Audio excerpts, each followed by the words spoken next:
Eh bien, bonjour à tous et bienvenue. Aujourd'hui commence donc le deuxième hackathon Savoir, organisé par le lycée privé Provence Verte de Saint-Maximin et financé par le programme Interreg Italie-France Maritimo 2014-2020, dont les partenaires sont également la Fondation Campus de Lucca en Toscane e l'Istituto Mossa de Oristano in Sardegna.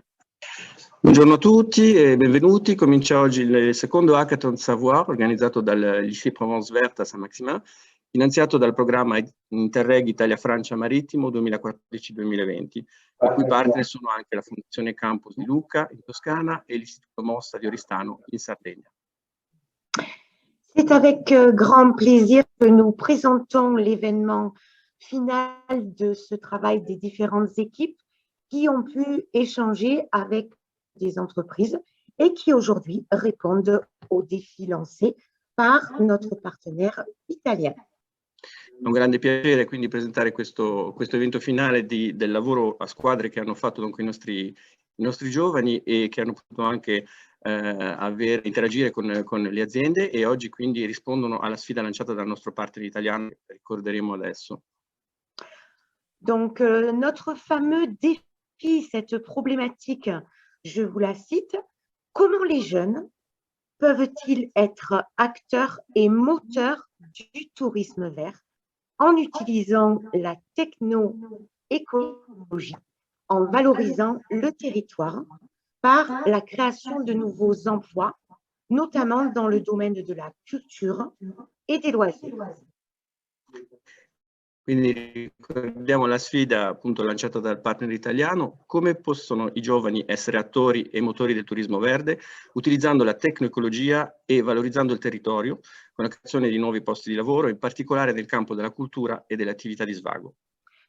Merci Fabio. Avant de laisser les jeunes donc se mettre au travail, nous allons appeler nos différents partenaires de projet pour une brève présentation.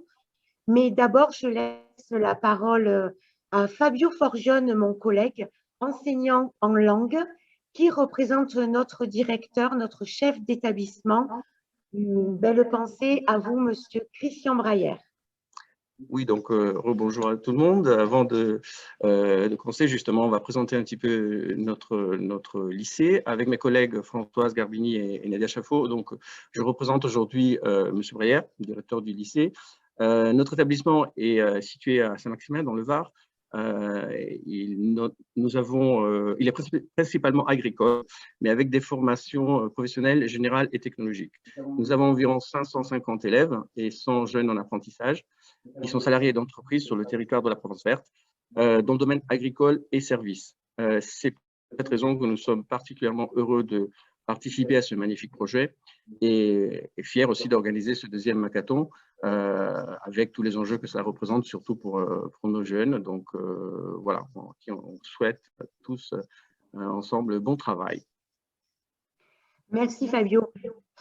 Dès à présent, j'appelle la directrice de l'Institut Mossa à Oristano, Marilena Meloni. Buongiorno. Buongiorno, buongiorno a tutti. Bonjour. Alors, je parle en français, je parle en italien, je ne sais pas.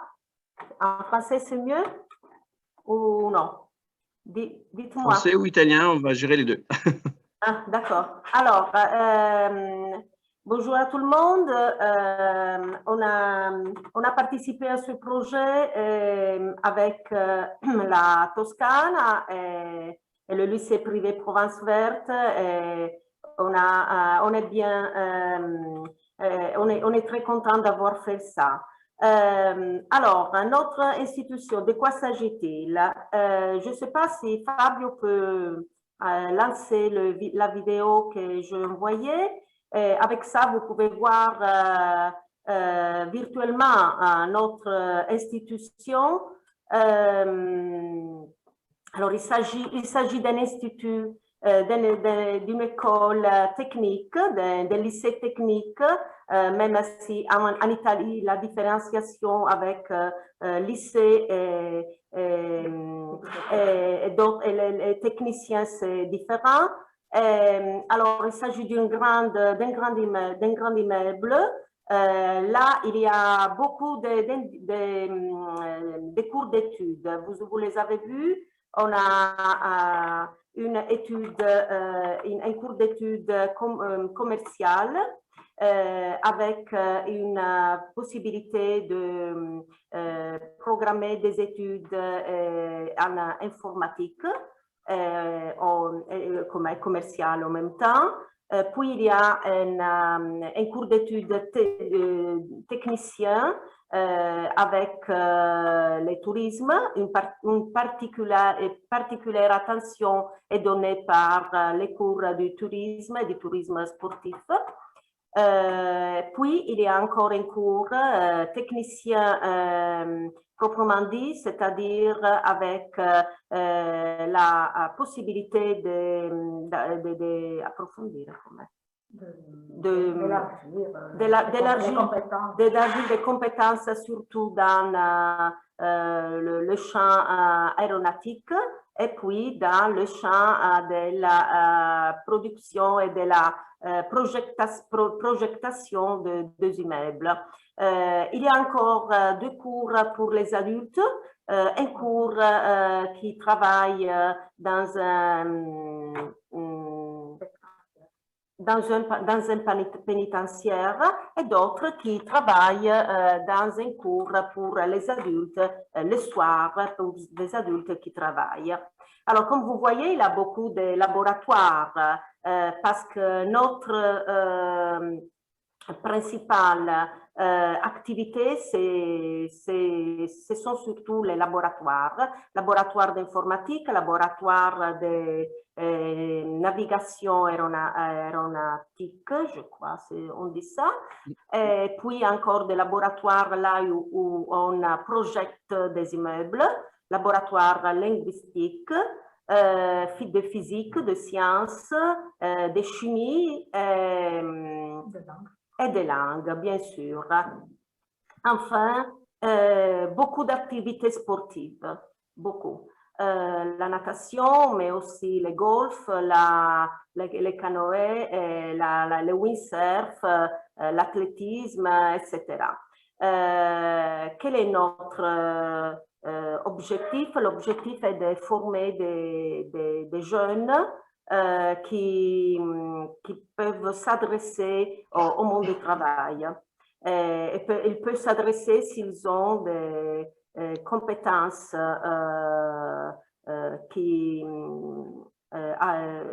des compétences qui étudient et qui pratiquent à l'école, à travers les laboratoires, mais aussi à travers, par exemple, toutes les activités qu'on fait avec beaucoup d'agences de travail, agences différentes, là où les jeunes peuvent pratiquer et voir les différentes propositions de travail ou futures propositions de travail.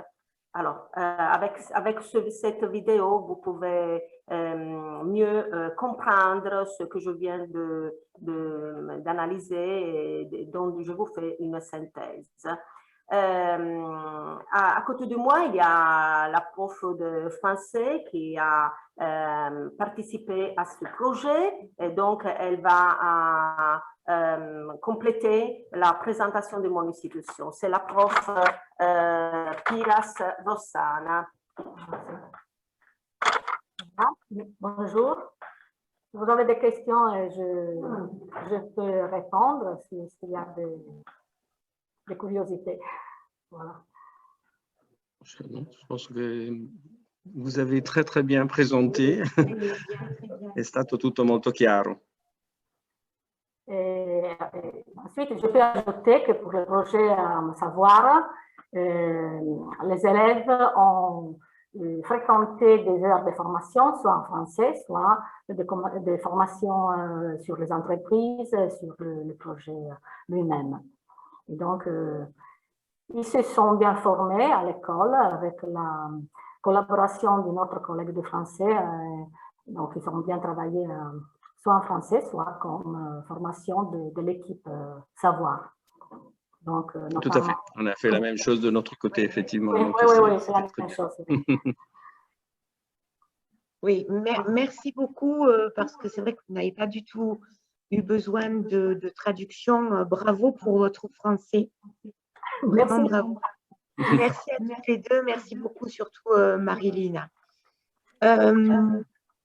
Je vais continuer dans la présentation des établissements et nous allons accueillir Laura Gavinelli, qui est consultante et formatrice de la Fondation Campus à Lucca. Bonjour, Laura. Bonjour à tous. Je suis très heureuse d'être ici avec vous aujourd'hui et de vous transmettre les salutations de la Fondation Campus de Lucca. Je m'excuse, mais à partir d'ici, je viens car je pense que c'est mieux.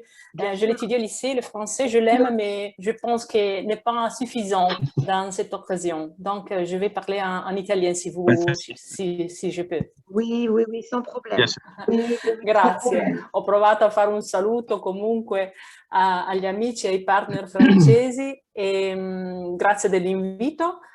Penso di spendere questi pochi minuti, questo breve saluto, portandovi 4 brevissimi punti. Il primo sicuramente è il saluto da parte del professor Paolo Eugenio Corti, coordinatore per la nostra parte toscana del progetto.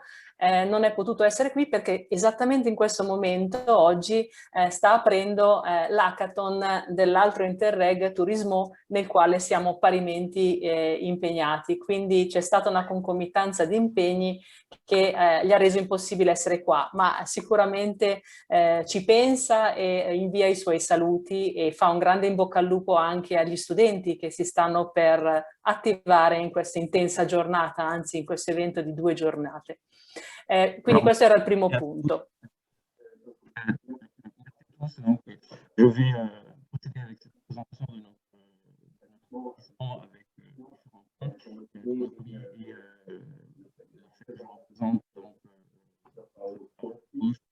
et le coordinateur donc la catégorie ici de côté, qui ne peut pas se présenter parce que nous sommes donc Interreg, mais qui est évidemment entre nous. Scusate, non si sente, Fabio, non si sente. Souhaite bon courage à tous les élèves, à tous les jeunes qui participent à ce projet. Grazie, proseguiamo nel tandem e ringrazio davvero tanto anche Fabio Forgione del supporto preziosissimo. Il secondo punto era proprio questo, l'importanza della cordata e quindi di entrare in partnership con istituti che hanno a cuore il turismo e la valorizzazione dei territori, ma con prospettive anche, diciamo, livelli educativi diversi. E questa è la ricchezza, credo, di questo progetto. Ho ascoltato con interesse i 2 interventi precedenti che mi hanno preceduta. Introduco anche la nostra realtà, la Fondazione Campus di Lucca, è una sede distaccata dell'Università di Pisa, collabora con altri atenei italiani anche in Svizzera in una logica di rete, di partnership, per formare in modo verticale e molto specialistico studenti della laurea triennale in scienze del turismo e della laurea magistrale in progettazione e gestione dei sistemi turistici mediterranei. A questo il campus, che è basato, come sapete, a Lucca, in questo territorio meraviglioso, unisce poi tutta una serie di attività, dal centro studi alla formazione post laurea con master e programmi executive anche per i professionisti, per accompagnare nelle varie fasi della carriera professionale le persone che si attivano in questo importante settore. Donc, le deuxième point très important, c'est le fait de pouvoir faire partie de cette chaîne et de s'intégrer dans ce programme d'échange, puisque c'est tout particulièrement aussi l'objectif de notre établissement. Nous sommes donc nous travaillons évidemment, nous faisons partie de l'université de Pise, donc même si nous sommes basés à Lucca, et donc nous avons justement à cœur tout ça parce que ça fait vraiment partie de nos projets, c'est-à-dire les formations donc aux jeunes et adultes, donc, et notamment donc, en licence et en master, avec des spécialisations dans tout ce qui est donc, le territoire, le tourisme, et donc qui fait en sorte aussi que le post-études en fait, soit aussi assuré, c'est-à-dire la préparation pour les études, mais aussi après donc, pour l'insertion donc, dans le domaine professionnel. Donc, très important pour nous, évidemment, parce que c'est vraiment en ligne avec nos objectifs. Terzo punto, e siamo al giro di boa del mio brevissimo intervento, non può mancare un commento sull'importanza di questo progetto, sia per gli attori che coinvolge, in primis i protagonisti, i ragazzi, gli studenti, ma anche proprio per il tema della transizione ecologica, della sostenibilità, come carta vincente per la ripartenza di un settore così importante nei nostri paesi coinvolti in questo progetto, ma anche per la qualità della vita delle persone, è sicuramente stata una scelta, a nostro avviso, molto azzeccata. Quindi la sfida che è stata lanciata non può che toccare uno dei temi più caldi, ma anche più promettenti, per ripartire sul fronte delle opportunità di lavoro e anche sull'ideazione di nuovi business model, di progetti e di soluzioni. Quindi credo che la sfida che raccolgono oggi i ragazzi con questo hackathon li ponga nel centro, nel cuore della questione su come ripartire dopo un periodo così importante e, diciamo così, difficoltoso, problematico, dato dalla pandemia. Alors, le troisième point et le plus important, c'est justement le fait de pouvoir travailler sur cette thématique donc, qui devrait tous nous tenir à cœur, donc qui devrait vraiment être très important pour tout le monde, puisque c'est justement dans le domaine aussi du développement durable, donc de tout ce que nous pouvons faire dans le domaine de l'environnement, de l'écologie, et qui tout particulièrement concerne donc les jeunes qui vont travailler sur ça et qui les concerne justement personnellement, pour qu'on puisse justement, pour que nous puissions donc rebondir avec plus de positivité, notamment après une période aussi difficile comme celle que nous venons de passer. Chiudo allora come promesso, con l'ultimo brevissimo punto, che non può che essere un grande in bocca al lupo, buon lavoro ai nostri ragazzi, dico nostri perché naturalmente facciamo parte della stessa squadra. Sono certa che siano un po' sotto tensione, ma un po' di stress è sano, insomma, rende più tonici nell'approcciare la sfida. E quindi un grande in bocca al lupo e buon lavoro ai 3 gruppi, al Team Teenagers Technorium, a Eco Green Tourism e a IT Neco. Davvero buon lavoro e in bocca al lupo. Saremo molto molto curiosi di ascoltare le vostre idee e le vostre soluzioni. Grazie ancora del collegamento. Quindi l'ultimo punto è anche questo, non poco importante, un grande in bocca al lupo, pardon, en fait ça vient automatiquement en italien des fois, donc en fait le dernier point est très important aussi, justement, bonne chance et bon courage donc à tous les jeunes, donc à toutes les équipes, les 3 équipes, donc on a déjà les 3 noms et qui vont travailler sur ça, et encore merci donc d'avoir permis donc cette participation, cette collaboration, et nous sommes tous très impatients de voir les résultats effectivement demain en fin de matinée, donc pour pouvoir voir leur travail.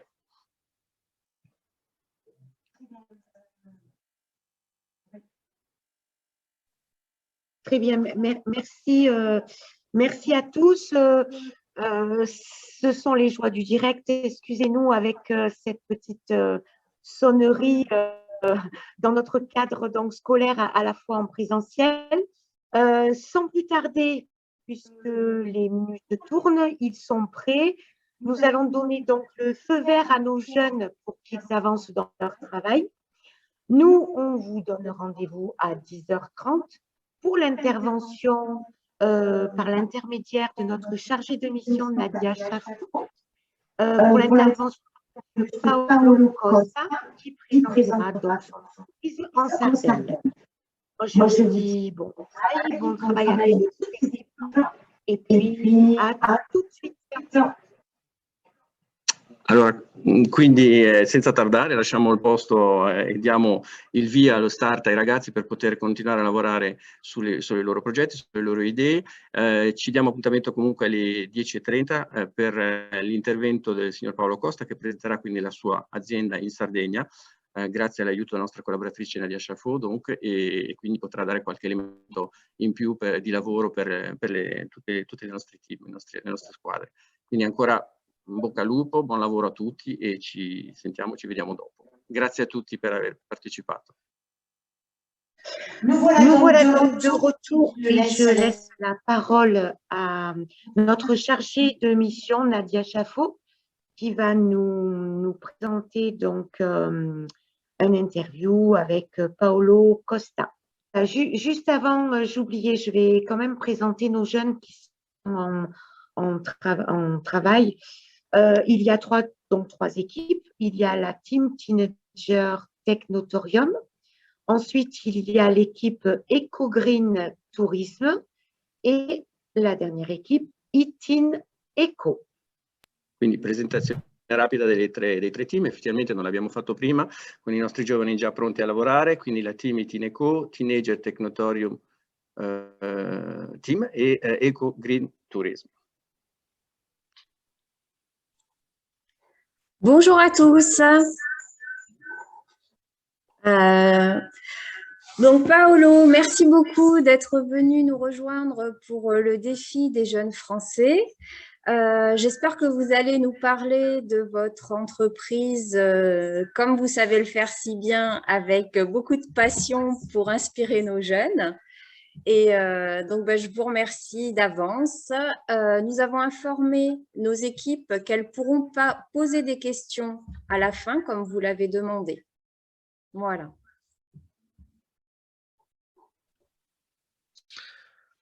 Parfait. Donc, merci beaucoup pour l'invitation. Je remercie tout d'abord Nadia Chaffo, avec laquelle on a parlé les semaines dernières, et l'organisation en général. Je vais essayer de concentrer ma présentation le plus possible parce que je suis très intéressé à avoir une interaction avec les étudiants. J'ai eu la possibilité d'être le tuteur, on dit comme ça, d'un groupe pour l'hackathon italien.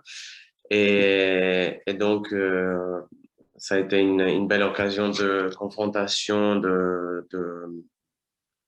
d'interaction avec les étudiants. Et donc, j'espère qu'il y aura des questions. Je ne sais pas si vous me voyez bien et tout marche bien? Oui, Paolo, on vous voit très bien. Très bien. Maintenant, je ferai une petite remise. Ça fait maintenant presque 6 ans que j'habite plus en Belgique. J'ai habité une année en France et 2 ans en Belgique. Et donc, disons que mon français, ça fait longtemps que je ne pratique pas. Donc, j'espère d'avoir un peu de compréhension si je fais des fautes, je dis des choses ridicules. De toute façon, je ne vous vois pas. Donc, avec les micros comme ça, bon, dans ces cas-là, oui, au moins si vous pouvez allumer la caméra, au moins je ne parle pas tout seul. J'ai une impression de presque normalité. Très bien, merci. S'il y a la possibilité, s'il y a la nécessité de traduire, parce que j'ai compris, il y a des étudiants italiens aussi. Oui. Je peux le faire. Vous me dites, vous pouvez m'interrompre pour aussi faire dire quelque chose en italien. De toute façon, je commence. Moi, je m'appelle Paolo Costa, comme vous dites. Vous disiez avant, je suis le responsable de relations publiques de IGAR, qui est une entreprise technologique spécialisée, qui est basée en Sardaigne, est née en Sardaigne, et spécialisée dans le secteur touristique. Essentiellement, nous nous occupons de notre core business et la récolte et l'analyse des données, donc ce qu'on appelle Big Data, donc des grandes quantités de données sur les flux touristiques. Dans ces moments, nous travaillons que en Sardaigne, mais l'idée est celle de étendre, disons, le service, l'action de notre entreprise dans des autres régions italiennes.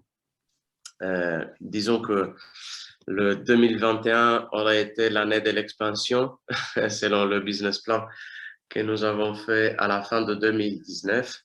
Mais quand même, vous pouvez imaginer que la pandémie a changé un peu les plans.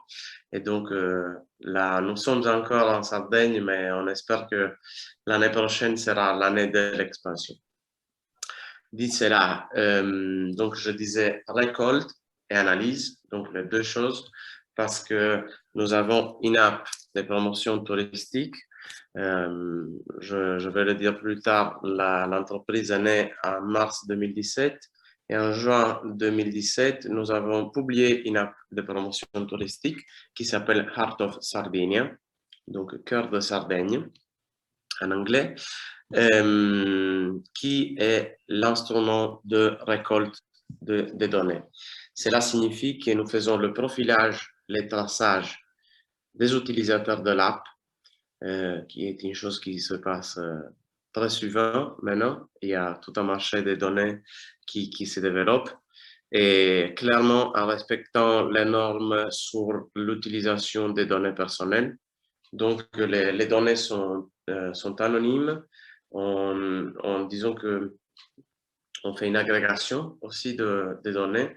Donc, il est matériellement impossible de, disons, récupérer, d'identifier l'utilisateur individuel. Parce qu'en plus, pour le travail que nous faisons, donc la partie de l'analyse que nous faisons à travers un software que nous avons créé qui s'appelle Eager Analytics, essentiellement, l'analyse sert à faire pour le marketing, donc marketing territorial, et surtout la partie de destination management, donc la gestion de la destination. Parce que à travers le profilage et le traçage, on peut identifier les caractéristiques des visiteurs, des touristes de la destination, et aussi étudier leurs habitudes. Donc, voir quel type de services, de ressources touristiques ils utilisent et voir si on peut créer des autres services, intégrer les services qui sont déjà présents et donc aussi, disons, favoriser l'alignement entre offre et demande. Est-ce qu'il est tout clair jusque-là? OK. Si. OK. Je vais faire raconter l'histoire de notre entreprise parce que c'est une histoire assez particulière et j'espère que cela puisse être aussi une source d'inspiration pour vous. L'histoire de notre entreprise commence en 2014 quand certains fondateurs de l'entreprise, mon collègue Carlo Gaspa et l'autre collègue Shariarka, ont commencé une recherche pour réaliser un documentaire qui s'appelle Sardaigne, la défense d'un paradis, grâce à un cours universitaire où une professeure avait expliqué, disons, raconté les effets destructif aussi du développement industriel en Sardaigne, qui a caractérisé une trentaine d'années, entre les années plus ou moins 60 et 80, 90. Et donc, le développement industriel qui a signifié aussi les progrès économiques et sociaux a été compensé par des conséquences sur le contexte naturel, l'environnement et aussi sur la santé. Donc, il y a eu un coût, disons, social aussi pour ce type de développement. Donc, le sujet principal, le thème principal du documentaire est exactement dire quels effets négatifs a eu ce développement industriel qui est terminé en plus. Donc, ce qui a laissé aussi les conséquences de long terme de ce type de développement, parce que là maintenant on parle de développement soutenable, durable, et donc c'était une enquête pour voir ce qui s'est passé, essayer de trouver des solutions alternatives à ce type de développement. Et donc, entre 2014 et 2015, ils ont fait les recherches et après, ils ont commencé les projections gratuites et qui étaient demandées par les territoires. Et ils ont fait, moi, je n'étais pas partie du groupe, je vais le dire tout de suite. Ils ont fait à peu près 200 projections entre la Sardaigne, certaines régions italiennes, et aussi il y a eu une projection dans le sud de la France. Je pense que c'est en Provence, mais je n'ai pas eu la possibilité de vérifier ce matin. Mais oui, ça a été une des dernières, parce qu'en fait, il y a des communautés de Sardes qui sont un peu partout. On est à peu près 1,5 million en Sardaigne. Mais il y en a beaucoup d'autres qui sont un peu dans tout le monde, dans toute l'Europe. Et donc, il y a aussi des groupes, des associations de Sardes à l'étranger. Et donc, si je rappelle bien, ça a été une invitation qui a été faite. Donc, les documentaires, il y avait toujours un débat après les documentaires et le public demandait toujours, bon, vous dénoncez ce type de problème, qu'est-ce qu'on peut faire? Chacun de nous, qu'est-ce qu'on peut faire pour favoriser une alternative? Et donc, l'idée de résoudre un des problèmes qui caractérise la sous-exploitation des ressources touristiques en Sardaigne. Donc, la Sardaigne, j'imagine vous la connaissez un peu, il y a un problème de concentration dans le secteur touristique au niveau temporel et géographique. Donc, les gens viennent en Sardaigne pour faire du tourisme sur la côte et dans l'été, pour être très synthétique, disons. Mais si on analyse le flux principal, c'est une grosse partie du marché touristique en Sardaigne se concentre en été et sur la côte. Cela signifie que tout le reste de ressources touristiques, donc du patrimoine naturel, historique et culturel, est sous-exploité. Il y a une différence entre les visiteurs des musées et les visiteurs des plages qui est incroyable. Et donc, l'idée, c'était essayer de contribuer à rééquilibrer la situation en favorisant l'accessibilité des informations. Parce que beaucoup de personnes ne connaissent pas les zones internes de la Sardaigne, aussi parce que trouver des informations complètes et fiables sur ce type de ressources est très compliqué. Parfois, est très compliqué. Donc, une application, c'est une idée, je vais le dire, très banale, très simple. Et donc, l'idée, c'était de concentrer ce type d'informations, les organiser d'une façon très facile et donc essayer d'encourager des flux touristiques vers les centres, vers les zones internes et vers toute une série d'offres de type de tourisme qui maintenant est vraiment pas très développé. Parce que cette concentration sur la côte et en été a toute une série de conséquences. Ce n'est pas seulement des conséquences au niveau économique, mais surtout des conséquences au niveau social. Et donc, cela signifie l'abandon des petits villages, des zones internes, donc le dépeuplement des zones internes et aussi l'abandon du patrimoine, qui clairement, il y a moins de personnes et donc il y a moins d'intérêt à garantir la protection de ce type de patrimoine. Et donc, l'idée de l'application, au final, est née en juin 2017. Le projet de Heart of Sardinia, il y a un groupe qui a été constitué après les projections du documentaire. Et, ils étaient 7, les jeunes qui ont réalisé le documentaire. Et les groupes de Heart of Sardinia, au début, c'était plus de 20 personnes qui ont documenté avec du matériel originel, donc de photos en haute qualité, des vidéos et tout cela. Ils ont réalisé des fiches, et donc il y avait des étudiants d'archéologie, d'histoire naturelle, d'histoire, de biologie et tout cela, qui ont aidé à réaliser une base c'était 400 fiches sur le lieu d'intérêt, qui était moins connu. Et donc, pour aider à développer l'économie à niveau local en favorisant des flux touristiques dans ces zones. Est-ce qu'il est tout clair jusque-là? OK, parfait. Je fais beaucoup de fautes? Non. OK. Ça va, Paolo, très bien. Parfait.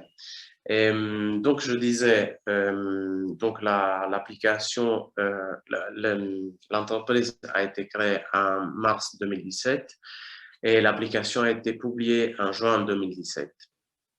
Il y avait pas beaucoup de compétition à ce moment-là dans les marchés d'applications.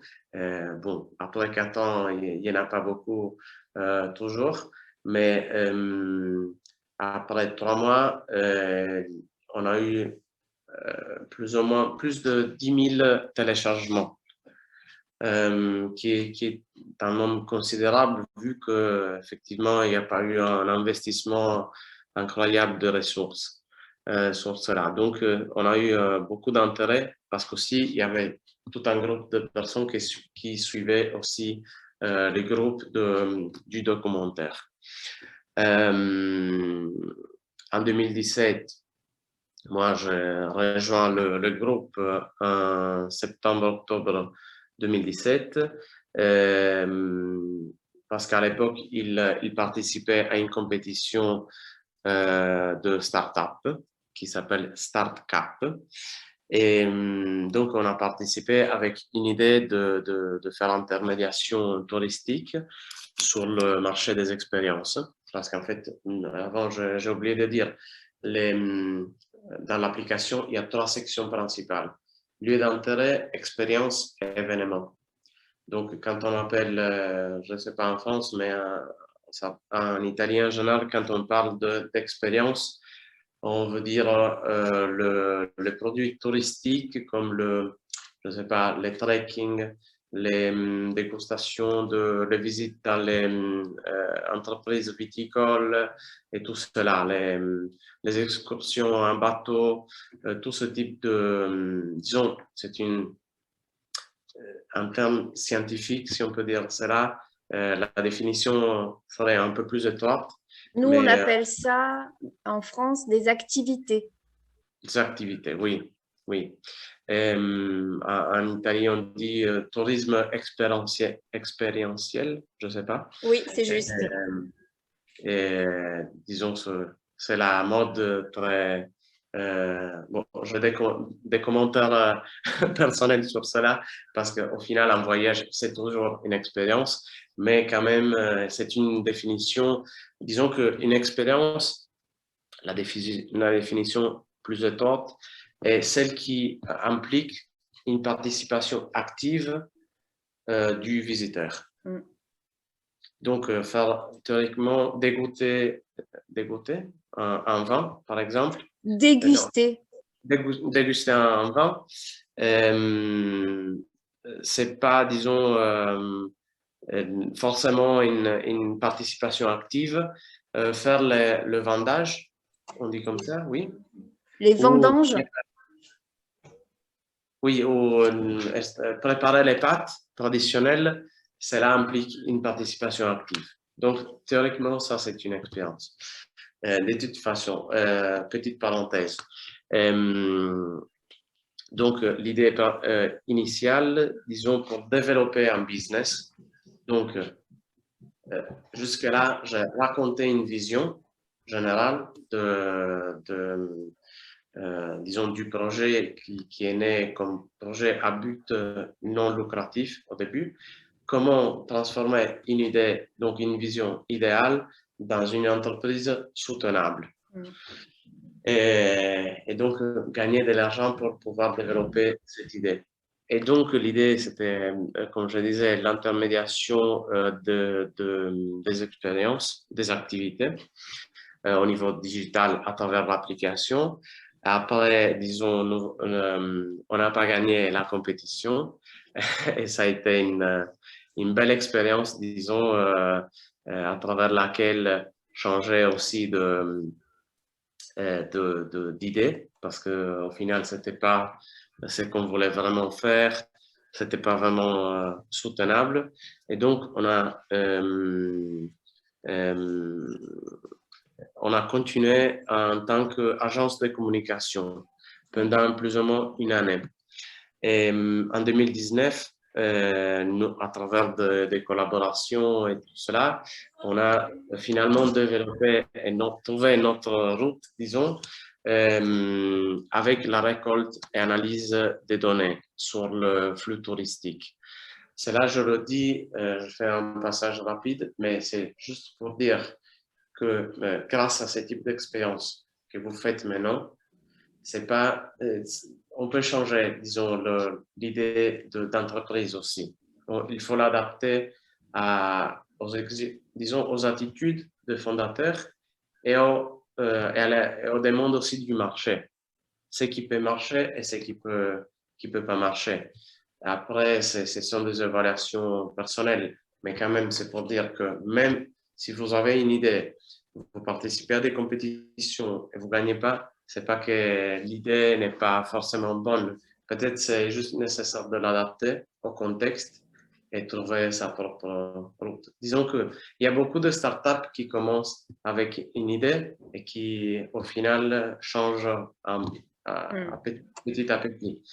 Et donc, nous avons trouvé notre route, disons, le core business qu'on a décidé de développer à partir de 2019 grâce aux expériences que nous avons fait avant.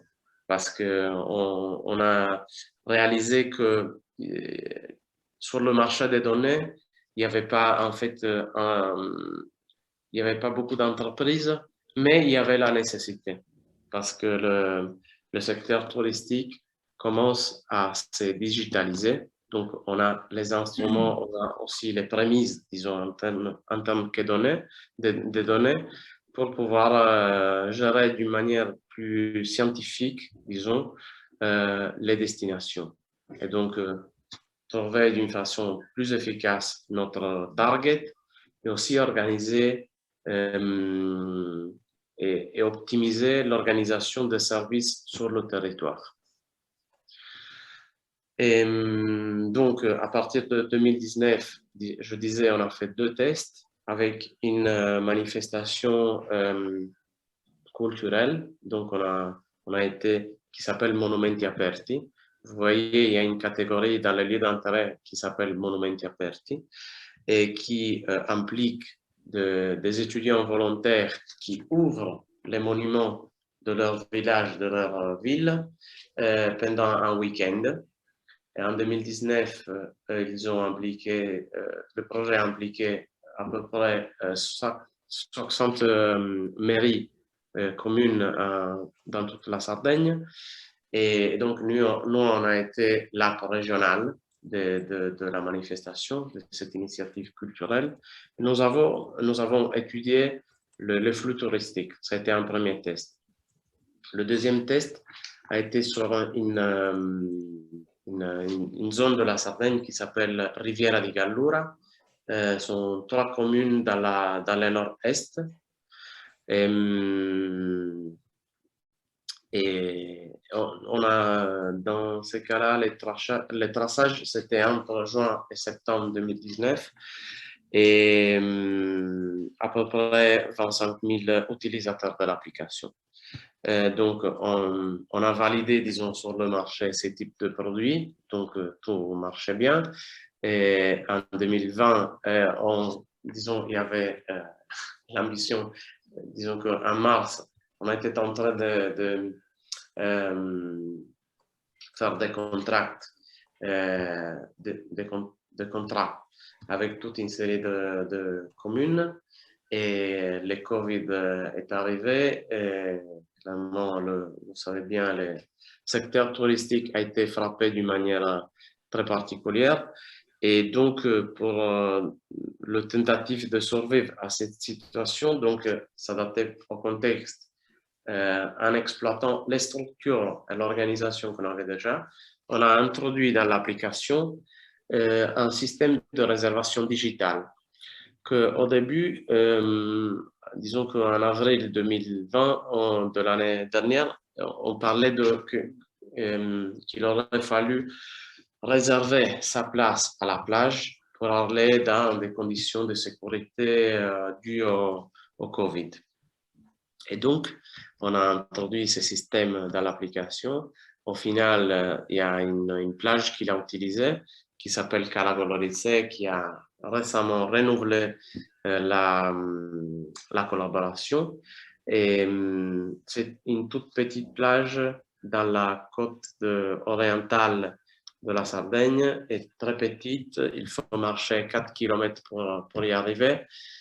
Et magnifique, c'est un paradis. Disons, tout le golfe du Rosey, il y a des plages comme ça qui sont rejoignables, disons, la plupart par la mer avec des bateaux et des autres aussi avec des trekking qui sont, ça dépend, très compliqués. Cala Golorizze est un trekking assez facile. Moi, je le fais aussi dimanche, on peut absolument le faire. Et il y a 250 places qui sont gérées par l'application.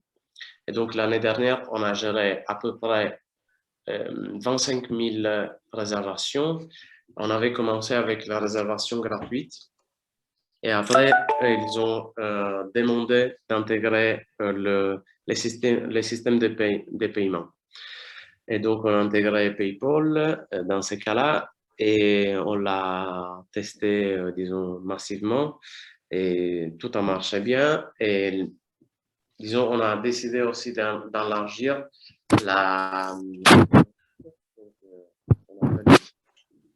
c'est un billet électronique, en fait. Donc, en essayant de s'insérer dans le marché de la digitalisation du tourisme, donc élargir les services aussi aux musées et à d'autres types de lieux d'intérêt qui sont gérés dans ces cas-là. Donc, qui ont un ticket pour accéder. Et là, on a 5 musées qui ont adhéré pour l'instant. Et là, on a aussi, ça sera disponible dans les prochains jours.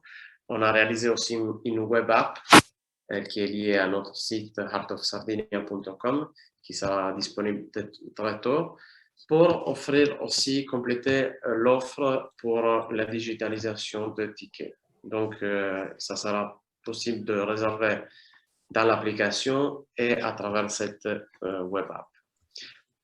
Donc aussi pour, disons, rendre plus facile la vie aux gens qui n'ont pas beaucoup de confidence avec les apps, disons, les utilisateurs moins technologiques, moins digitalisés. Et donc, clairement, l'idée, l'ambition, disons, de cette année était d'étendre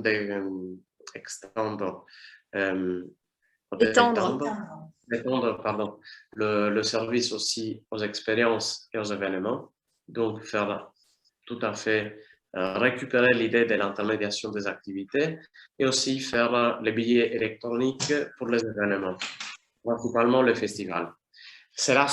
Qu'est-ce que ça signifie? Évidemment, ça c'est un business collatéral, mais qui a une influence très très forte dans la récolte des données, parce que ça signifie ajouter des transactions et donc pouvoir faire des évaluations aussi économiques des visiteurs beaucoup plus précise. Donc, savoir qu'est-ce que les gens font, plus ou moins qu'est-ce qu'ils peuvent dépenser sur le territoire et organiser aussi les services touristiques et collatéraux d'une manière plus efficace et optimale.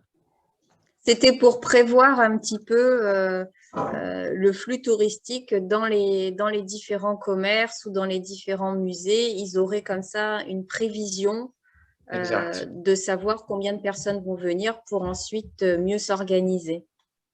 Oui, c'est ça. Et Paolo, je vais juste vous interrompre 2 minutes parce qu'il risque d'avoir la sonnerie du lycée.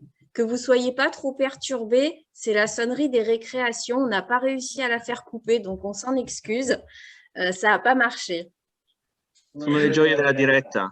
Il n'y a pas de temps. Voilà. Je pense que je fais une demi-heure au final. Je parle beaucoup. C'est mon boulot au final, donc je suis désolé mais moi, plus ou moins, je terminais. J'essayais de faire une présentation assez informelle. Oui. Mais si vous avez des questions pour les étudiants, je suis à disposition. Oui, je crois que les étudiants dans les pays différents ont quelques points à voir avec vous, bien sûr. Merci pour votre intervention. La place est à vous par rapport aux questions, les jeunes. Voilà la musique.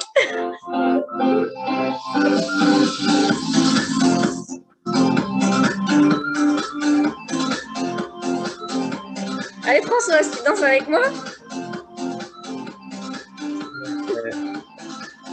Ci voleva un po' di animazione. Voilà, c'est très animé au lycée Provence Verte. Ok, j'avais une sonnerie très différente quand j'étais à l'école, plus traditionnelle. Nous innovons. Très bien. Les équipes ont peut-être des questions. Oui, donc les équipes, Green Tourisme. Branchez votre micro. Mettez vos micros, les jeunes. Ouais, c'est animé aussi dans les salles. Hein. Allez, activez vos micros, s'il vous plaît. Teenager, Auditorium. Bon, je vais les activer pour vous. Hop. Je les vois même plus s'afficher. Tinico, hop. Eco Green Tourisme. Demandez la réactivation du micro. Tout ce que Paolo a dit est très en lien avec ce que vous êtes en train de faire et ce que vos idées. Donc, vous avez peut-être quelques questions, quelques précisions à demander. Allez-y.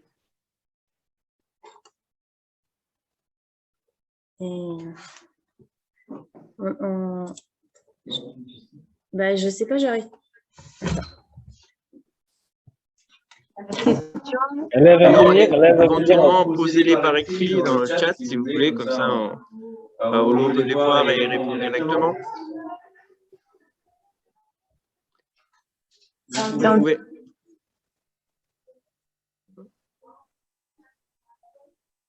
Si vous avez des questions, écrivez-les éventuellement. Paolo? Oui, voilà. Oui, merci. Merci. Ouais. À quoi sert votre application?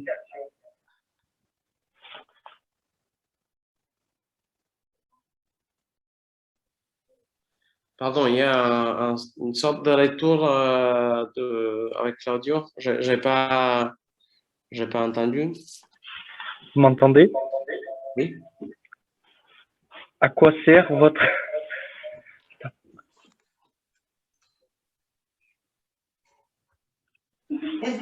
À quoi sert votre association? Votre application? Pardon. Ok. À quoi sert notre application? Ok. C'est ça. Je pensais de l'avoir à expliquer. Non, je plaisante. En synthèse, Heart of Sardinia, c'est comme une guide digitale. Les gens la téléchargent pour avoir une guide digitale. En fait, si vous tapez sur les stores des applications Sardinia, en Sardaigne, c'est les premiers résultats.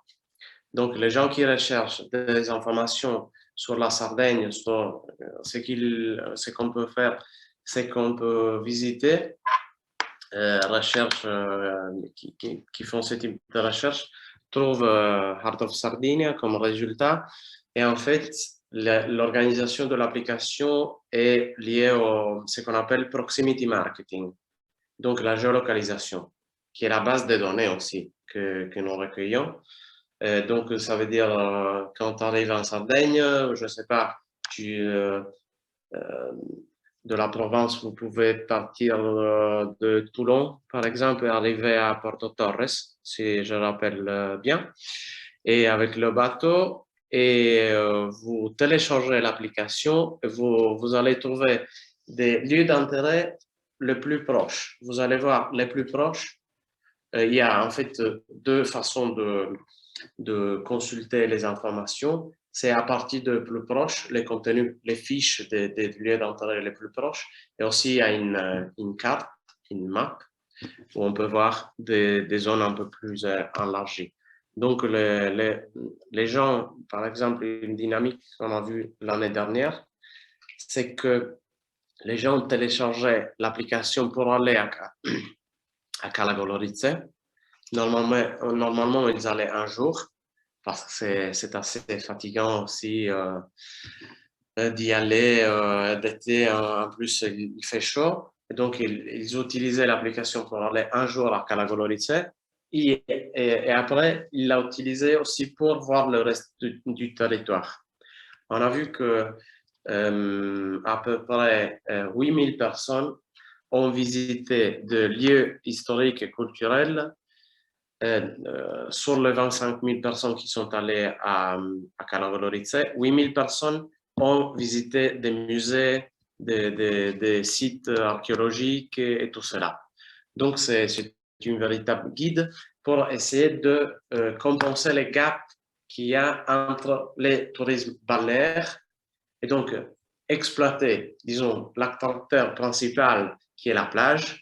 Dans ce cas-là, une plage particulière, clairement, c'est pas qu'on garde la voiture en face de la plage, mais il faut vraiment, disons, faire un parcours pour y aller. Mais donc, capturer les flux touristiques principaux pour faire connaître aussi des autres parties de la Sardaigne. Merci. De rien. J'ajoute sur cela, je peux ajouter aussi une autre partie. Étudier les flux touristiques signifie étudier le target, donc les personnes qui aiment faire certaines choses. Cela signifie que les flux touristiques sont liés au tourisme culturel. L'ambition doit être cela de capturer les flux touristiques, les visiteurs qui sont intéressés aussi exclusivement au tourisme culturel, au tourisme sportif, au tourisme actif, qui peuvent venir en Sardaigne pour faire des promenades. Bon, il y a toujours le cas, les cibles, je voulais dire oui. Donc, en Corse, il y a le GR20, quelque chose comme ça. La promenade sur les montagnes, disons, qui permet de traverser toute la Corse. Et il y a des personnes qui vont en Corse juste pour faire cela. Et donc, il y a aussi le Camino de Santiago. Il y a des personnes qui vont juste pour cela. Et il peut y avoir des personnes qui viennent en Sardaigne pour voir des festivals, pour faire une vacance complètement dédiée à l'archéologie. Je veux dire, il faut essayer d'étudier le cible, donc les visiteurs qui peuvent venir en Sardaigne pour cela, et qui constituent des flux autonomes par rapport aux flux liés aux plages, donc au secteur balnéaire.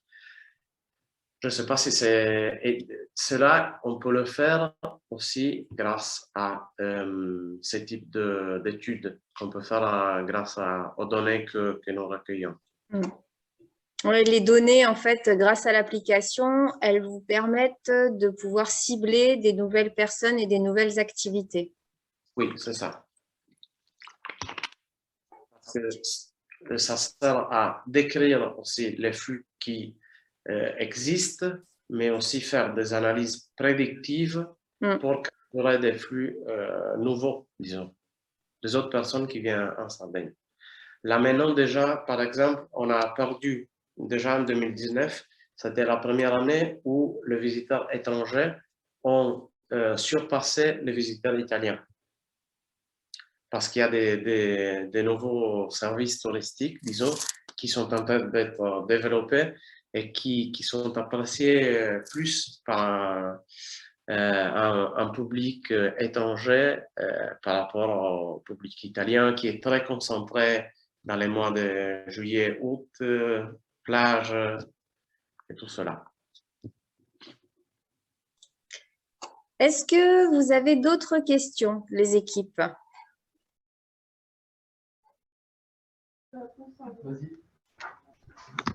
Alors, oui. EcoGreen Tourisme, allez-y. Les jeunes peuvent-ils vous aider pour votre application? Alors, parce que les jeunes, comme je vous ai expliqué, Paolo, ça fait partie du défi que nous ont lancé, c'est l'Institut Mossa. Donc, eux, ils doivent travailler là-dessus, de savoir quel rôle ils peuvent avoir. Donc, dans votre entreprise, est-ce qu'ils pourraient vous aider? Est-ce que vous envisagez peut-être un rôle pour eux?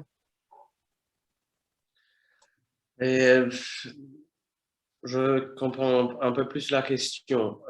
Dans ces cas-là, quel type de collaboration vous imaginez?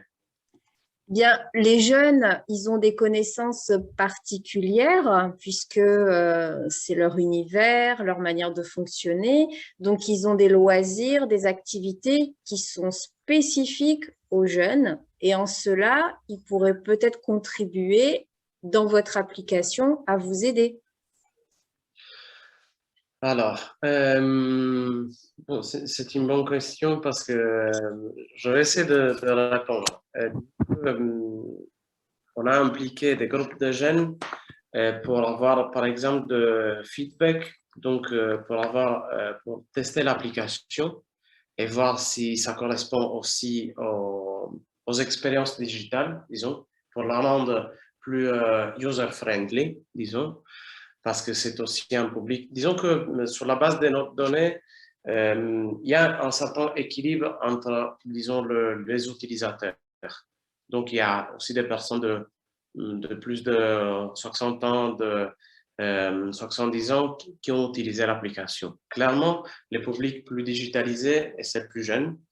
C'est surtout, disons que le range d'âge où nous avons plus d'utilisateurs est celle entre 25 et 34 ans, oui, 40 ans plus ou moins.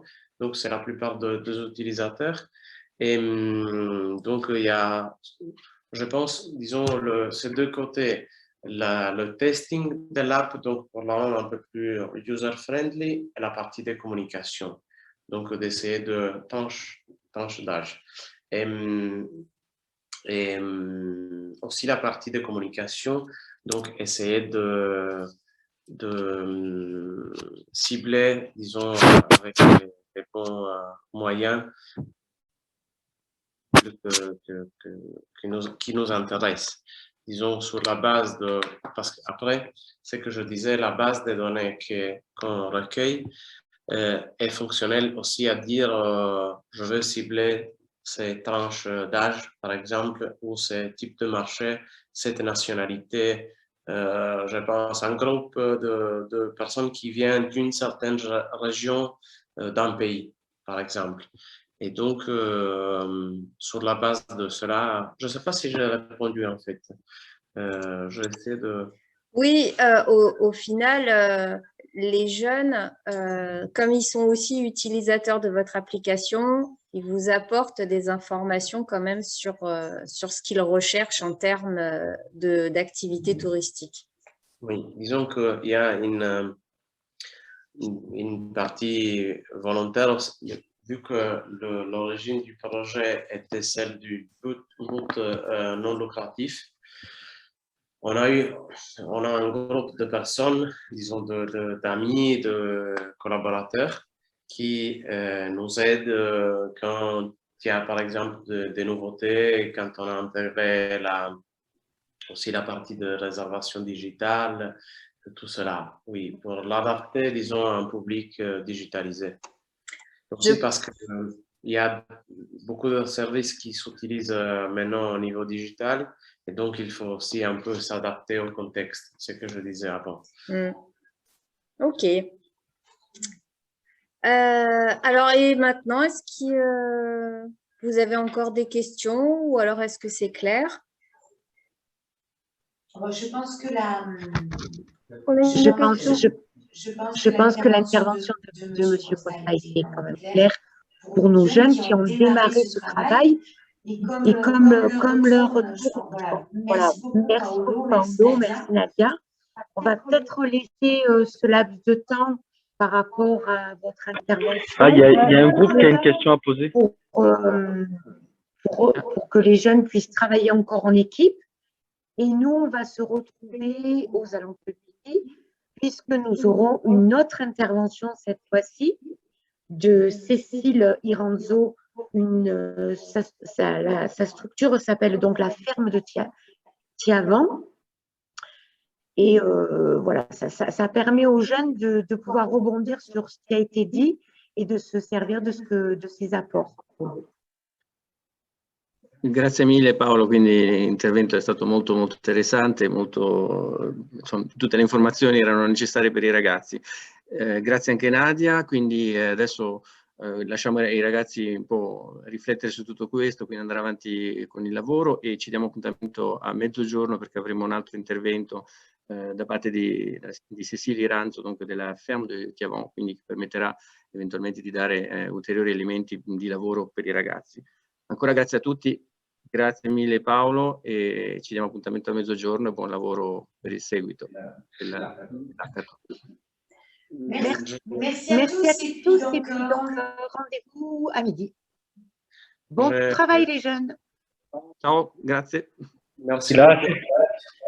Et si vous avez des autres questions, parce que j'ai entendu peut-être il y a une autre question à faire, si vous voulez, je demande à Nadia si elle peut transmettre aussi mon adresse email. Comme ça, si vous voulez poser des questions écrites, on peut se confronter sans problème. Je suis très disponible. Oui, bien sûr. Okay. Merci beaucoup. C'était un plaisir. Merci beaucoup, Paolo. Et on vous fera un retour sur ce que les élèves auront fait comme travail.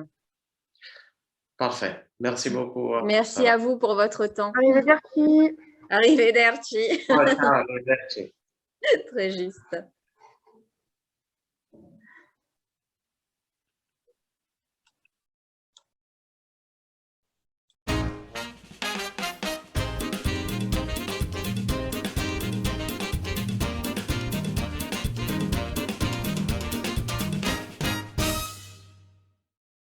Et bien voilà, donc nous accueillons maintenant Cécile par Nadia. Nos équipes de jeunes ont quand même travaillé. Les travaux reprendront cet après-midi et on se reverra, donc j'aurai l'occasion de vous expliquer. Nous allons nous retrouver demain à partir de 9 h. Et là, je te laisse, Nadia, directement présenter ton intervenante. Oui. Merci. Merci Françoise. Donc aujourd'hui, nous recevons Cécile Iranzo de la ferme de Tiavan à Brignoles. Elle va nous expliquer un petit peu en quoi consiste son entreprise. C'est une association, je crois. Non, ce n'est pas une association, c'est une entreprise. Et comment elle a vécu un petit peu le Covid, comment ça s'est passé pour elle. Et à l'heure actuelle, nos jeunes doivent travailler sur un projet les impliquant, eux, en tant que jeunes, dans les activités touristiques. Donc, si vous avez quelques exemples qui pourraient aussi les aider, en tant que jeune, en quoi il pourrait vous être utile au sein de votre activité qui est touristique. Oui, voilà. Pas seulement, mais en partie. Voilà, alors je me présente, donc Cécile Ranzo, donc à la ferme de Tiavanne, à Brignoles. Je vais donc avec mon mari créer cette ferme, qui est une ferme pédagogique et écologique, donc liée au tourisme, parce qu'on accueille évidemment des touristes, mais aussi à la clientèle locale, et on travaille donc en semaine sur réservation avec des groupes. Donc, ça peut être des crèches, des maisons de retraite, des instituts spécialisés. D'ailleurs, je travaille avec un institut juste à côté, à Saint-Maximin. D'accord. Voilà, donc pas forcément du tourisme comme on l'entend. Comme on l'entend. Voilà. Donc, le but de notre ferme, c'est de faire découvrir l'environnement par plusieurs aspects. Donc, la ferme, elle est composée d'une partie agricole avec des animaux, des plantations, et d'une partie loisirs avec des jeux pour tout le monde, des tables de pique-nique, etc. Tout le fonctionnement de la ferme est écologique, c'est-à-dire qu'on est en toilette sèche, on n'a pas d'eau potable parce que du coup, on fonctionne en gravitaire, on n'a pas d'électricité sur place. Tous les jeux sont des jeux recyclés, entre guillemets. Les tables de ping-pong, les tables de pique-nique sont faites avec des palettes, des jeux sont à disposition, donc vous allez avoir des chamboules tout, donc avec des boîtes de conserve, des balles en chaussettes avec du tissu à l'intérieur, des jeux avec des pneus, un parcours pieds nus avec des matériaux recyclés, détournés, une marelle en carrelage, enfin, il y a tout un tas de choses. On a un frigo à jeux. Un frigo à jeux. Un frigo à jeux, ouais, un frigo avec porte vitrée, donc qui bien sûr ne fonctionne plus. Mais plutôt que d'aller à la déchetterie, ça nous permet de stocker des jeux d'échecs, des puzzles, enfin plein de choses pour tous les âges. Okay. On a un frigo à livres aussi, du coup. Ah, voilà. C'est original. Donc l'idée des livres, c'est que les gens puissent bien sûr les lire en se détendant chez nous, mais aussi de les prendre chez eux et puis d'en ramener, etc. Ça fait un lieu d'échange pour les livres qui malheureusement ont une vie souvent assez courte, ou alors rangés dans une bibliothèque qui ne sert pas à grand-chose. Voilà, donc tout le concept est vraiment écologique, environnemental, et voilà, l'idée c'est vraiment de sensibiliser le public le plus large, pas forcément… D'accord, donc voilà. Vous avez une partie touristique et vous avez aussi une partie qui s'associe avec différentes autres entreprises telles que… Voilà. Les crèches, les maisons de retraite. Des associations d'assistantes maternelles, tout plein de choses. Et alors, quand c'est comme ça, vous leur prévoyez des journées types ou alors ils viennent juste découvrir les animaux? Alors, pour la visite des particuliers, on est sur une visite libre, en fait, de la ferme, avec des activités en plus qui sont proposées. Donc, avant Covid, sans réservation. Maintenant, avec le Covid, je suis obligée de réserver puisque je suis obligée de séparer une famille par table, etc. Niveau organisation, on a dû un peu revoir. Pour les groupes que j'accueille, quels que soient les groupes, c'est plutôt de la visite personnalisée, puisque j'accueille qu'un groupe à la fois. D'accord. Avec une capacité, donc ça peut être des petits groupes, quand c'est des instituts spécialisés, des maisons de retraite, en général, ils viennent à entre 6 et 10 maximum. D'accord. Quand c'est des écoles, des centres de loisirs, notre capacité maximum d'accueil est de 60 enfants. Voilà, okay. 60 participants, plus les animateurs qui sont là pour encadrer, hein. Parce que les enfants ne sont pas sous notre responsabilité. On n'est pas un centre de loisirs. D'accord, vous n'accueillez jamais les enfants tout seuls. Il y a toujours des adultes accompagnants avec. Tout à fait. Ok. Voilà. Oui. Donc, vous, on n'a pas le droit de venir. Bien sûr que si. Donc, déjà. Et alors, tous les week-ends, vous pouvez venir? Mais sympa, non? Ah bah oui, ça va, vous êtes assez grand pour vous gérer tout seul. Donc, le public adolescent est le bienvenu. Bien sûr, tout le monde est le bienvenu. On a voulu justement un lieu intergénérationnel, c'est-à-dire que ce n'est pas un lieu où on y va avec des enfants pour que les enfants s'amusent et nous, on ne sait pas trop quoi faire, ou on est sur notre téléphone ou quoi, comme dans certains endroits où on voit les parents sur leur téléphone pendant que les enfants s'amusent. Là, c'est vraiment un lieu intergénérationnel où on a des gens qui sont venus fêter leur anniversaire. On a eu des 30 ans, des 70 ans. On a eu, voilà, parce qu'ils viennent avec les enfants, les petits-enfants. Ils vont se faire une partie de boules, un ping-pong, ils mangent ensemble, les enfants s'amusent, le lieu est sécurisé et tout le monde passe un bon moment en fait. Hein. Donc voilà, c'est vraiment intergénérationnel. Ok. Et au niveau des animaux, alors qu'est-ce qui se passe avec les animaux dans la ferme? Avec les animaux, alors pareil, avant Covid, je rentrais dans les enclos avec les particuliers à 15h30, ce qui me permettait de leur faire caresser, moi, d'attraper des lapins, des poules pour leur faire caresser, voire porter eux-mêmes s'ils le souhaitaient. Maintenant, avec le Covid, c'est plus possible parce que la distanciation sociale entre les personnes n'était pas possible. Donc là, maintenant, on fait de la vente d'aliments à l'entrée et puis les gens donnent au fur et à mesure. Ils ont le droit de rentrer dans certains enclos, tous ceux qui ne présentent pas de danger pour les animaux et pour eux, parce qu'on a certains coqs, par exemple, qui sautent. Donc, il y a marqué « Attention, le coq saute » dans certains endroits. Voilà. Voilà, les oies, par exemple, on en a qui sont sympas, mais il y en a d'autres qui le sont moins. Donc, elles sont dans un enclos un petit peu plus séparé où les gens ne peuvent pas aller. Mais sinon, tous les animaux pour lesquels ça ne présente aucun danger, les gens peuvent rentrer, les nourrir, les attraper s'ils le souhaitent. Mais bon, il y a moins ce contact qu'avant. Par contre, avec les groupes, comme j'accueille qu'un groupe à la fois, j'ai maintenu les caresses aux animaux et je vais avec les groupes, donc je sillonne d'enclos à enclos et je continue à les faire rentrer, à leur sortir les lapins, les poules, etc. Qu'est-ce que vous avez d'autre comme animaux de lapins, poules? Alors, lapins, poules, cailles, oiseaux, pintades, enfin oiseaux, c'est des tourterelles, des pigeons, plusieurs races. On a des canards, on a 2 chèvres, 2 moutons, 2 cochons, voilà. Et c'est déjà pas mal. Voilà, oui, ça fait une centaine d'animaux à peu près. D'accord. Et vous exercez sur un terrain, Le terrain fait 1,2 hectare, mais la partie ferme réelle visitable, c'est 1 hectare. Parce qu'après, il y a le parking et puis les petites zones qui ne sont pas forcément aménagées. Et alors, vous vivez des entrées touristiques? On vit des entrées, oui. Avec le Covid, on a vécu aussi surtout des aides là, pendant quelques mois, voilà, de l'État. L'avantage d'avoir une ferme écologique, c'est que du coup, on a peu de coûts, entre guillemets. Donc, ce qui fait qu'on a pu survivre, parce que sinon, je pense qu'on aurait dû mettre la clé sous la porte et tout vendre. Donc, voilà, là, on a redémarré, on a eu l'autorisation pour le 19 mai. Donc, ça redémarre doucement, sachant que nous, normalement, notre gros chiffre d'affaires, c'est entre avril et fin juin, parce qu'on fait tout ce qui est sorti de fin d'année. Les écoles, les crèches, tout ça. Donc, ça, c'est vraiment la plus grosse partie de notre chiffre d'affaires que cette année, on n'a pas. Les crèches commencent à se reporter, ainsi que les assistantes maternelles sur juillet, pas mal. Je commence à avoir pas mal de réservations. Mais tout ce qui est sorti d'école… ça a été difficile. C'est annulé pour le moment, voilà. En espérant que le budget sera reporté sur septembre-octobre et qu'ils feront des sorties de début d'année. C'est possible. C'est possible, s'ils ont les autorisations. Et au niveau communication, vous communiquez comment pour drainer du monde vers vous?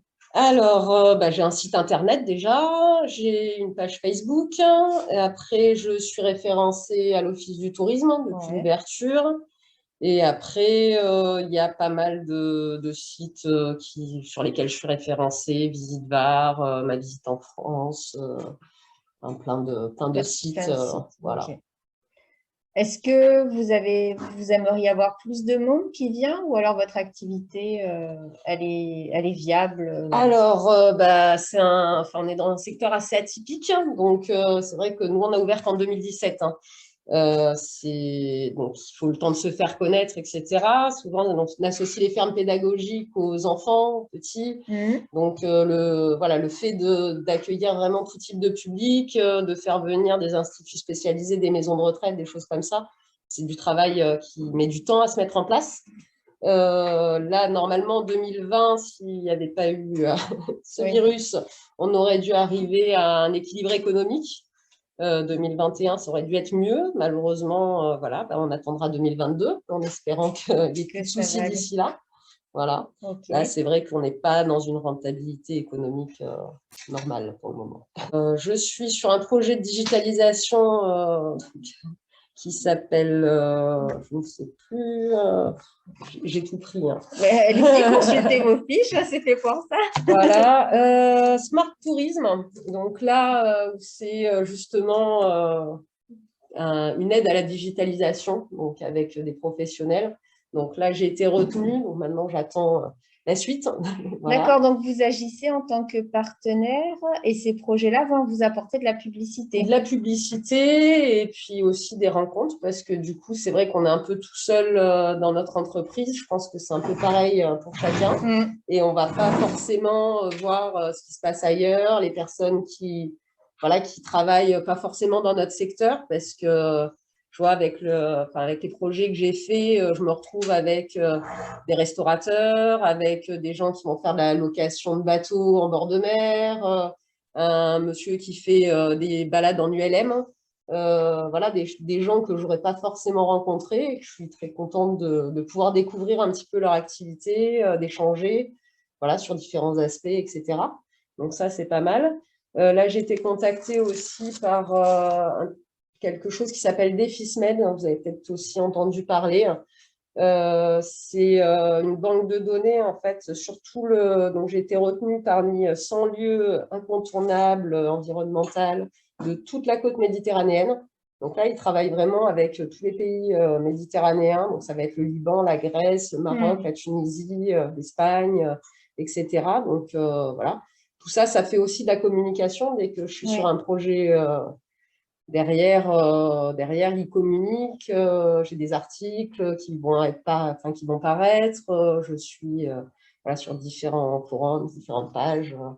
Voilà, c'est assez enrichissant. Voilà. C'est original par rapport à d'autres entreprises qui vont plutôt cibler des affiches, qui vont cibler une communication un peu plus classique. Vous avez choisi un chemin un petit peu différent pour vous faire connaître. J'ai des dépliants publicitaires, hein, bien sûr, hein, quand même, hein, voilà, qui sont à l'Office du tourisme, qu'on dépose à certains endroits. Mais c'est vrai qu'une campagne d'affichage, ça coûte quand même beaucoup d'argent. Est-ce que, je ne sais pas si ça rapporte plus ou pas. Ouais. Il y a l'État, là, cette année, ils ont lancé pour les entreprises un chèque digitalisation de 500 € pour la publicité. Alors, utilisé via Facebook. D'accord. Vous êtes une entreprise, donc vous avez le numéro de SIRET. Oui. Et après, l'État, il rembourse jusqu'à 500 €. D'accord. Ah bah, je veux bien avoir les coordonnées. Donc là, pour ceux qui n'ont pas entendu, il nous disait qu'en fait, l'État donnait un chèque de 500 € pour de la digitalisation pour toutes les entreprises ayant un SIRET. Merci, parce que Françoise a précisé qu'on n'entendait pas les questions. D'accord. Oui, peut-être envisager même des partenariats avec des petites entreprises locales qui font de la nourriture, du coup. L'idée au départ, c'était éventuellement d'avoir un food truck qui vienne le week-end proposer de l'alimentation, parce que du coup, moi, je ne peux pas m'en occuper en plus. Donc, mais on avait envisagé. Ça ne s'est pas fait au départ. Et puis, c'est vrai que là, avec le Covid, tout s'est un petit peu arrêté. Donc, il va falloir que ça redémarre. Mais c'est des projets petit à petit. À terme, oui, ça serait pas mal. Après, c'est vrai que les personnes que je connais qui ont des food trucks travaillent beaucoup sur des festivals. Donc, elles vont plus 3-4 jours quelque part, les week-ends. Voilà, donc, avec plus de monde peut-être. Ouais. Beaucoup plus de flux. Oui, une question? Non, finalement non. Ok. Donc, je me permets d'intervenir, Nadia et Cécile. Merci pour le témoignage par rapport au temps d'intervention, oui, et à la reprise des travaux cet après-midi. Quoi qu'il en soit, les élèves pourront éventuellement vous joindre par mail. On leur donnera vos coordonnées pour s'ils ont d'autres questions ou alimenter un petit peu leur réflexion pour cet après-midi. Si vous êtes bien sûr d'accord. Ok, il n'y a pas de souci. Ça vous intéresse mon petit book? Je fais passer, vous jetez un coup d'œil. Voilà, comme ça, si vous avez des questions. Merci Françoise. En attendant, Cécile fait passer son petit book aux élèves et puis on va pouvoir clôturer la session. Voilà. Donc, on clôture la session. Cet après-midi, nous reprenons les travaux à partir de 14 h avec les groupes. Bonne réflexion. Deux entreprises de nos partenaires, une entreprise en Italie, une avec Paolo, une entreprise donc agro-touristique en France, donc un partenaire de notre lycée également. Avec toute mon équipe, nous avons le plaisir, donc nous aurons plutôt le plaisir de vous retrouver demain pour cette deuxième journée hackathon à partir de 9 h. Allora, facciamo una cosa, parlo un po' italiano. Ci vediamo dunque domani alle 9 per la seconda giornata del hackathon. Ciao e bella giornata e buon lavoro au team. Ciao ciao!